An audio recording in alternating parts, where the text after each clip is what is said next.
Why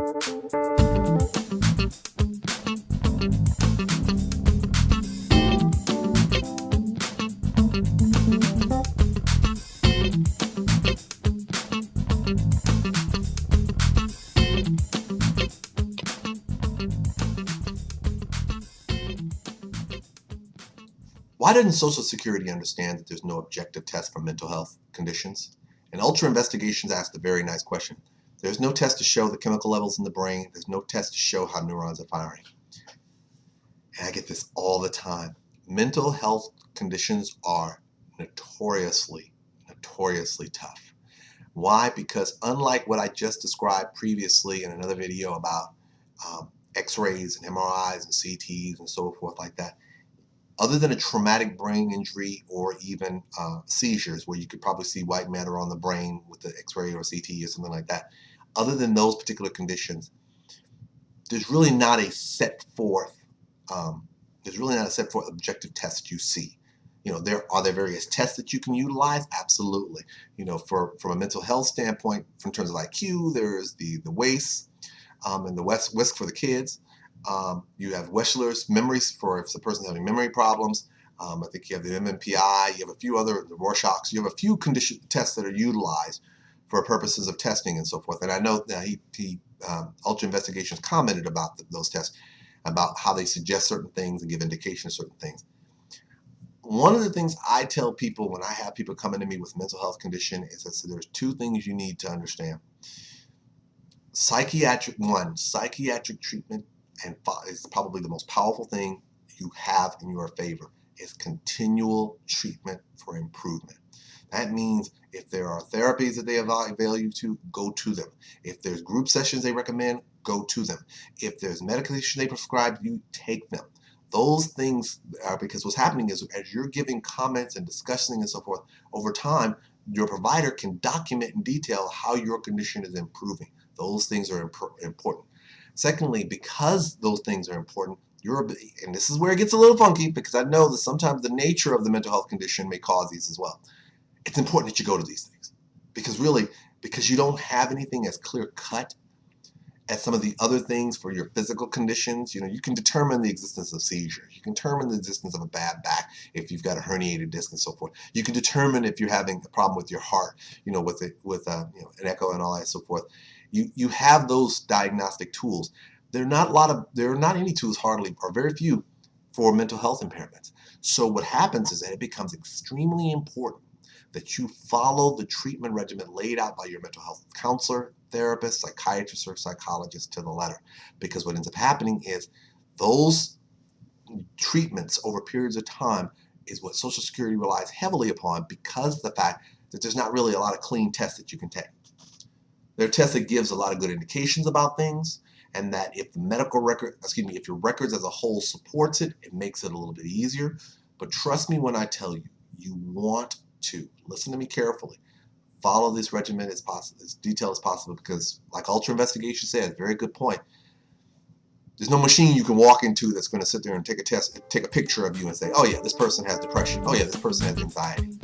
A lot of times they rely heavily on what comes out of your mouth and what you tell your provider.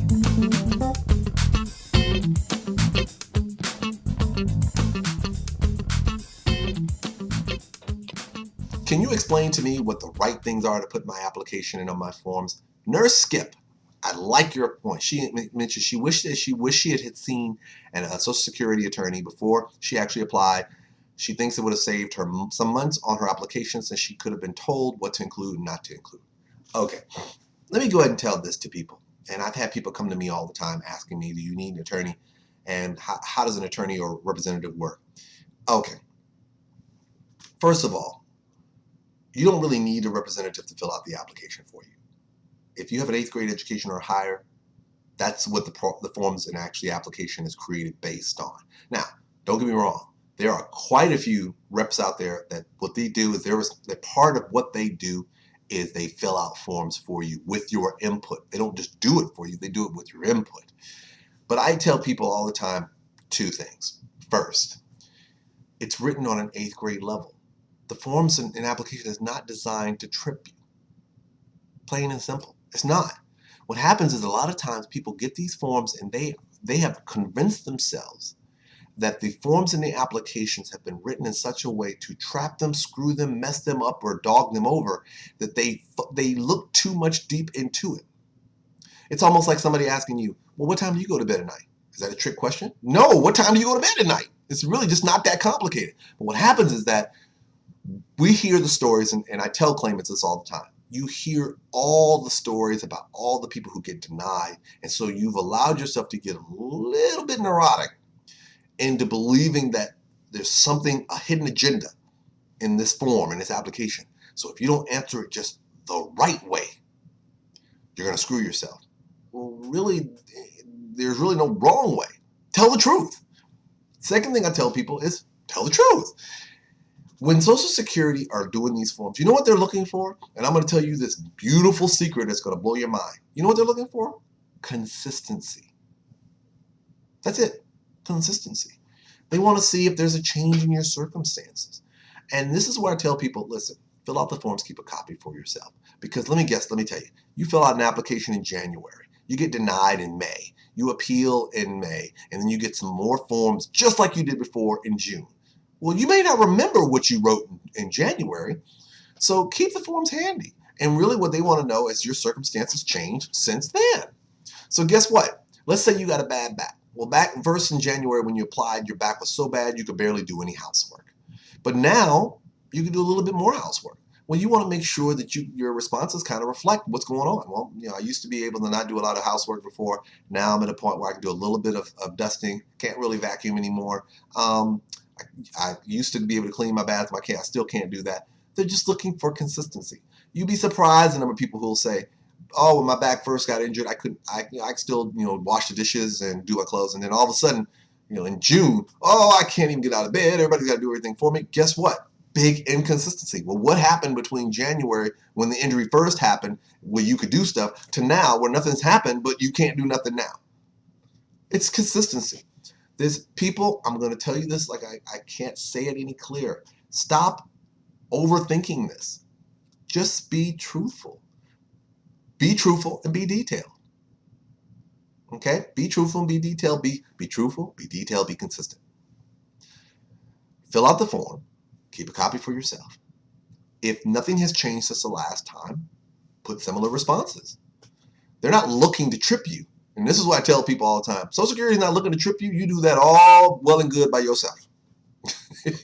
You have no problem tripping up your own feet, because what's happened is you've allowed yourself to freak out and believe that there's a hidden agenda on this form. It really isn't. Trust me, you're going to have people, and I know I'm going to get a few comments and saying, yeah, there is. I'm like, no, and then no conspiracy. What happens is that I tell people, one of my responsibilities as your representative is to do, and I've told my clients, I've told people this, my responsibility is to save you from yourself. Because I got news for you. Most people screw themselves because they've convinced themselves that there's a conspiracy when there is none, and they end up creating one. So I tell people this: be truthful, be consistent. So, as long as you're truthful, detailed, and consistent. Tell the truth about what's going on with you in your application as well as in the forms. Be detailed. And this is what people gloss it over. Do you have any problems doing personal care like taking a bath? Yes. Describe what those problems are. Oh, I have problems. But that doesn't tell us anything. And that's why I get annoyed, because I'm like, people, when you fill out the forms, remember you're filling out a form for a stranger who knows nothing about you. So if you leave something very lax in terms of your response, if they ask you, do you have problems cooking? Yes. What kind of problems do you have? Oh, I can barely cook.